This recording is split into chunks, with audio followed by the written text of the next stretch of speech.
Bonsoir à tous, j'espère que vous allez bien. Moi c'est Emmanuel Parker de Logitech.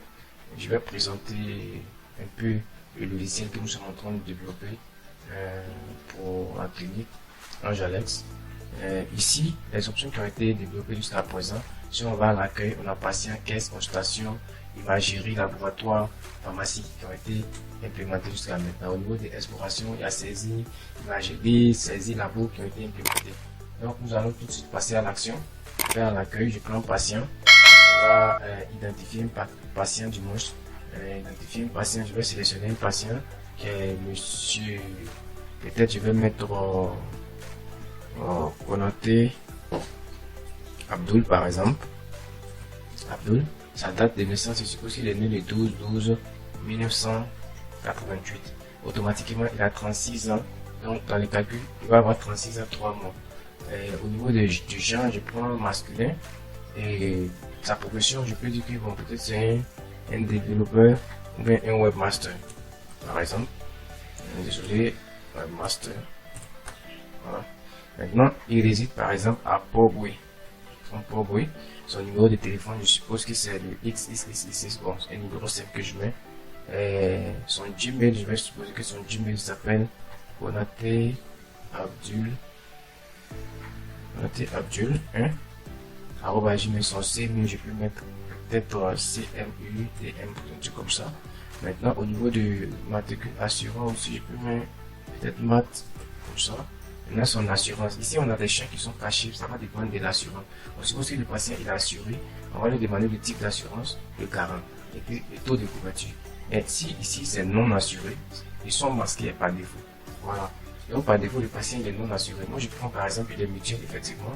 On va sélectionner son type d'assurance. Ici, le patient, on suppose qu'on a Abdul, il est assuré. Le type d'assurance, je prends un MCI Care. Et puis, je prends par exemple la non-assis comme garant. Au niveau du taux de couverture, je peux mettre peut-être 50%. Voilà, pour ça, je mets 0 même, par exemple. Je n'ai pas le taux de couverture si c'est possible. On suppose qu'il est bénéficiaire, je vais créer. Le patient il a été créé. Qu'est-ce que je fais ici? Rediriger vers la page facturation. Voilà la page facturation qui est là. Qu'est-ce que je vais faire ici? Le patient par défaut créé, il est sélectionné ici. Et la date d'émission, c'est la date du jour 11/4/25. On va sélectionner un groupe d'admission. Ici, si je prends par exemple acte dentaire, je peux sélectionner l'acte maintenant. Je vais sélectionner tous ces actes qui sont rattachés à acte médical. Donc, si par exemple je change de même consultation, ici ça change également, on a des consultations avec le coût. Et de même si je prends un laboratoire, tout est pareil. Voilà. Après avoir réalisé tout ça, je retourne par exemple, on suppose qu'il est venu faire une consultation qui va lui coûter peut-être 14 000 francs. Et sélectionne un plus médecin traitant, je prends docteur Traoré par exemple. Et son numéro de bon, je peux mettre peut-être un truc de ce genre, qui est son numéro de bon. Il fait ajouter l'acte. Quand il ajoute l'acte, qu'est-ce qui se passe? Je vois consultation, quantité 1, prix unitaire, 14 000, malheur, 14 000 également, le taux de couverture, on n'avait rien mis, du coup c'est 0. Et au niveau de là aussi, c'est pareil, on va assurer. Là, si c'est un patient qui est tout qu'on veut, peut-être lui faire une réduction, on peut lui dire, au lieu de payer 14 000, il va payer peut-être 12 000. Et quand je modifie automatiquement, ça s'applique ici. Voilà. Maintenant, ce que je peux faire encore, ce qui est encore intéressant, c'est que je peux encore ajouter d'autres actes. Par exemple, il est venu faire une consultation, mais il est venu faire peut-être comment on appelle ça, acte dentaire par exemple. Je sélectionne l'acte par exemple, il est venu faire un truc de bon, je prends celui-là par exemple, et puis je fais comment? Je fais ajouter. Quand je fais ajouter, il s'ajoute automatiquement au total. Il y a la possibilité de fermer. Quand je ferme, je reviens à 12 000. Voilà, au cas où il a fait une erreur, je peux supprimer également. Le mode de paiement, c'est par défaut c'est espèce. On peut modifier pour prendre carte bancaire ou quoi. On suppose qu'il paye par espèce, il n'y a pas de souci, on prend espèce. Et on va valider sa facture. Dès que ça a été validé, il serait automatiquement redirigé à la caisse pour finaliser son paiement. Voilà, je suis à la caisse. La caissière connectée du moins par défaut, c'est Koné Maria. Et je descends à la caisse, ce sont les factures qui sont déjà validées. Et je descends, voici Konaté Abdul ici, qui a apparu ici. Normalement, cette liste doit être décroissante du fait qu'il soit en première ligne au lieu d'être à la dernière ligne. Voilà, donc nous allons essayer de résoudre ce petit problème. Le mot de paiement, on a mis espèce. Voilà, c'est espèce, il n'y a pas de souci. Donc je fais valider. Cette validation, c'est la validation de façon définitive. Quand je vais valider automatiquement, il va venir apparaître ici, en première ligne ici. Voilà, on valide la facture de Konaté Abdul. On peut directement imprimer sa facture pour nous remettre. Et là, j'avais mis ça sur un A5 que j'ai pour mettre ici, la sur A5. Voilà, c'est comme ça que la facture se présente pour Konaté Abdul avec quelques d'autres de ces informations. Et si je retourne à la page ici, automatiquement, vu qu'il est validé, la facture disparaît de la liste d'attente des factures en attente.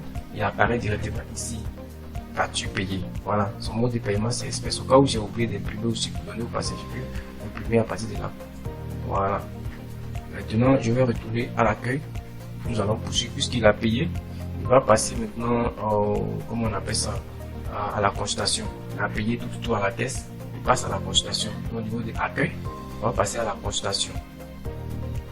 Je vais passer ici, par exemple. Voilà, je suis ici pour commencer sa consultation.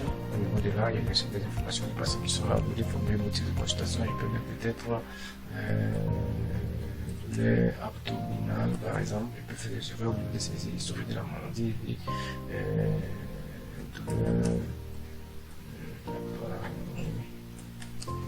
Depuis peut-être 3 jours, par exemple.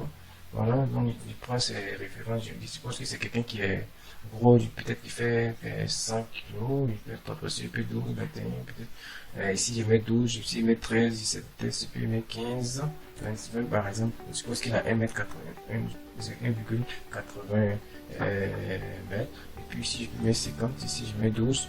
Et je descends au niveau de l'antécédent, je peux mettre peut-être lien, parce que j'ai rien à mettre, c'est le médecin qui vont voir ce qu'il va mettre au niveau des hypothèses. Ici, il peut mettre peut-être par exemple, voilà. Au niveau du service d'examen, on va sélectionner ici, il y en a plein. On peut sélectionner plusieurs, on peut aussi rechercher, par exemple, dès qu'il commence à saisir quelque chose en même temps, il apparaît, peut-être oui, par exemple, ça, je cherche. Il peut rechercher, il peut sélectionner plusieurs examens au niveau du laboratoire. Après avoir sélectionné, en cas d'erreur aussi, peut-être qu'il ne va pas mettre tout là, mais je l'ai mis, qu'est-ce que je fais? Je le supprime tout simplement. Je peux sélectionner plusieurs. Voilà, peut-être celui-là je ne devais pas le mettre, je l'ai mis par erreur, je le supprime automatiquement, il sort de la liste. Au cas où je vais supprimer tout aussi, je peux le réaliser à partir de là. Vous pouvez le voir, remove on item. Donc ici au niveau des renseignements cliniques, je mets peut-être j'ai pas de renseignements, bon je mets une lien aussi, hein. Voilà, et puis au niveau du là aussi c'est pareil, je peux sélectionner tous les examens d'imagerie qui apparaissent ici, je peux aussi rechercher par nom, on peut par exemple dire radio. Là, tout ce qui est radio apparaît, je sélectionne, voilà. En cas d'erreur aussi, je peux supprimer. Au niveau de là aussi, je mets néante. Ordonnance produit, je peux mettre paracétamol, peut-être quantité 5, je vais dire par exemple au patient de prendre ici un comprimé par jour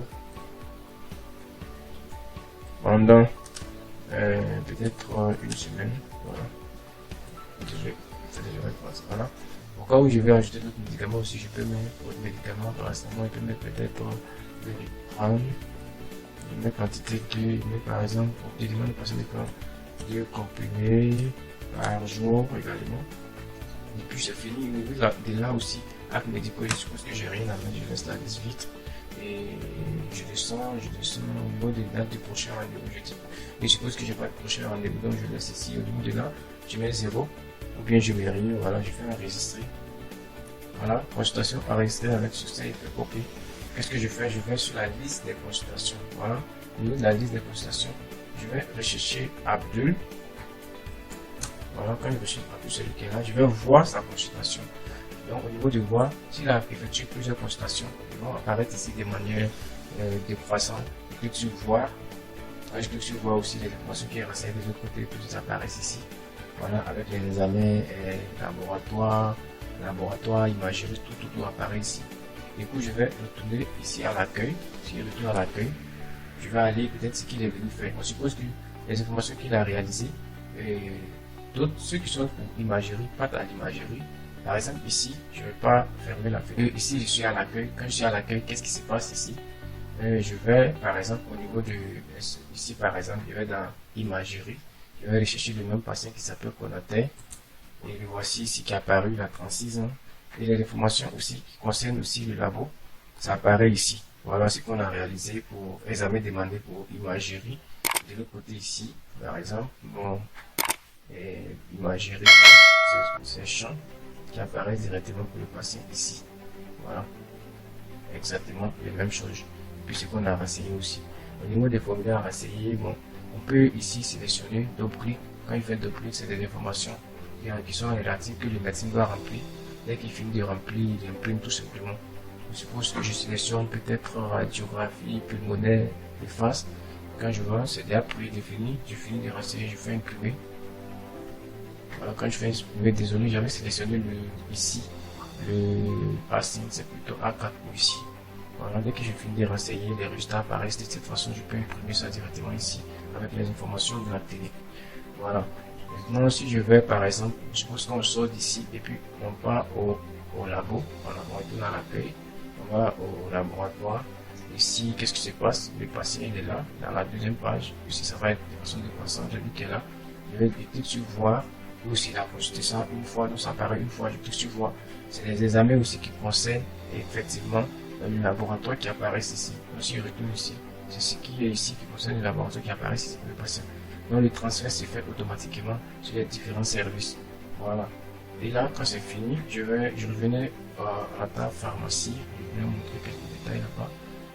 La pharmacie. Ça, ici, c'est les produits. Voilà, on a resté des produits ici. Voilà. Les produits, on peut aussi rechercher les produits. Par exemple, bon, je n'ai pas parlé paracétamol, et je recherche automatiquement, ils sont avec les prix. Là, parce que je les modifier si je veux. Je vais retourner encore à l'accueil au niveau de saisie, exploration, ou saisie, imagerie, c'est ça. Les informations que nous avons saisies qui se prédéfinissent automatiquement, on peut ajouter une nouvelle ligne ici. Voilà. Contrairement à là, quand je fais le clic, je ne peux pas modifier, je peux juste éditer et puis imprimer. Pourtant ici, je peux éditer et puis enregistrer. Quand ça apparaît ici, quand je fais tout clic, il apparaît ici par défaut. Voilà, pour que je puisse modifier. Donc c'est un peu de ça pour ce côté. Maintenant, au niveau de saisie labo, imagerie, labo c'est pareil aussi. Voilà, imagerie pareil aussi. Voilà. Jusqu'à là, on a terminé les paiements qui ont été effectués, les paiements en attente, le montant de paiement en attente, le montant de payer, ceux qui ont payé par carte bancaire, espèce, chèque, virement, tout ça pareil. On a terminé, voici ici la payer également. Et on peut aussi imprimer sa facture. Voilà. Effectivement, juste le charger, voilà sa facture qui apparaît ici. Et là, il y en a plein de factures qui ont été payées. Voilà. Et je peux aussi ajouter, peut-être bien identifier peut-être d'autres factures. Ici, c'est la liste des factures, c'est la liste des factures qui apparaissent ici, avec les informations.